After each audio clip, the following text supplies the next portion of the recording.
Hello, guys, and welcome to another episode of Reecee News. And it seems like Nintendo might actually be fixing JoyCon Drift.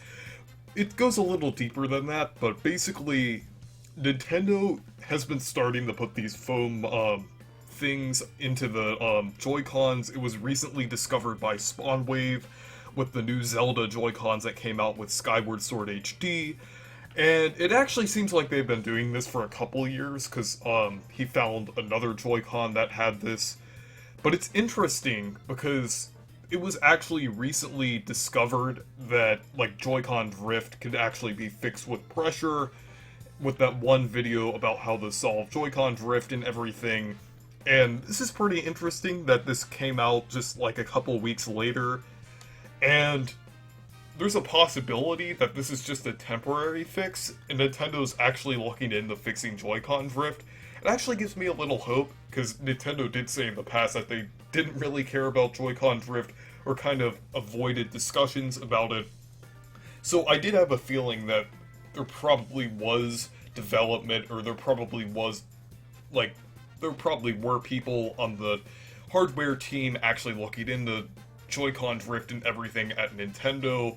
It kind of makes sense that they would know about this problem and everything, and this is probably just like a temporary fix before they completely fix the Joy-Cons and change the structure of them and everything. There's a possibility we could even get that change with the Switch OLED, even though they'll probably be the same Joy-Cons. I'm just thinking maybe like a solution that actually holds the analog stick together could possibly work, while not really changing the Joy-Con that much. So, yeah, there's definitely a good possibility that Nintendo could actually fix Joy-Con drift sometime soon, but this just seems like the temporary fix for it and everything. So that's a little good news to know, even though they've been doing this for a couple years. It's still good that they at least acknowledged it. I really hope that they don't just keep doing this with the foam pad. I just hope that this is temporary and that they actually fully fix the Joy-Cons and everything, but we'll just have to see. And next up, there is a pre-order bonus for Metroid Dread at GameStop, and basically you get a couple pins with that. I'm not going to go too in-depth with it, but I'm really excited about Metroid Dread and everything, and yeah, I'm looking forward to this game. Nintendo has also been pushing this game a lot on Twitter, through a lot of like advertisements and a lot of information about the history of the Metroid series, which is really cool because I've been getting into Metroid lately because I just bought a copy of Metroid Prime. I'm excited to play that, and I've also been playing Samus Returns on the 3DS, which is really fun. So I'm really looking forward to Metroid Dread. So finally, we got an update for Animal Crossing New Horizons, and basically it didn't really change much, which is a little disappointing, but it is what it is. So basically, Nintendo stated a free update for Animal Crossing New Horizons arrives on July 29th. Please ensure you have updated to the latest version to enjoy the upcoming weekly fireworks and shows and the newly seasonal items. So they also added to that, saying that they're gonna add new updates later this year, like with more content and stuff like that. So basically, it's been a while since the last Animal Crossing update. I think the last one was in April. So it's kind of surprising that they waited this long to update the game.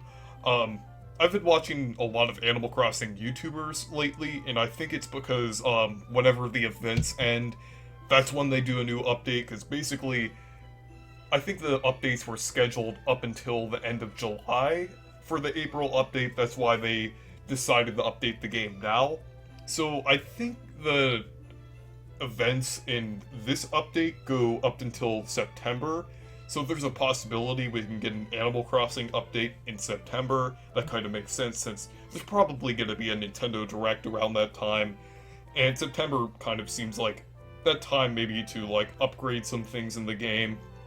So I'm really hoping that they actually add like some substantial updates to this game, because it's been a while since we got something interesting. Like, I think the last big update was in March, because they actually did add a few decent things in that update.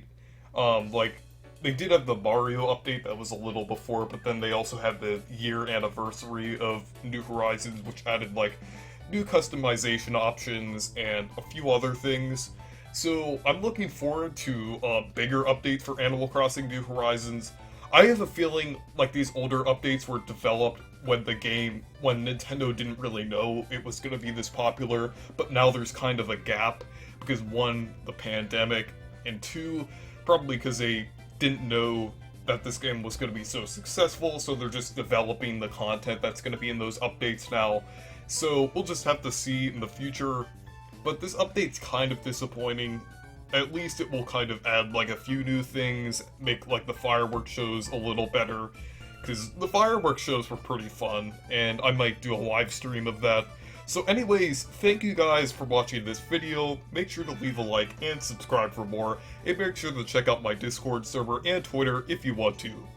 Goodbye.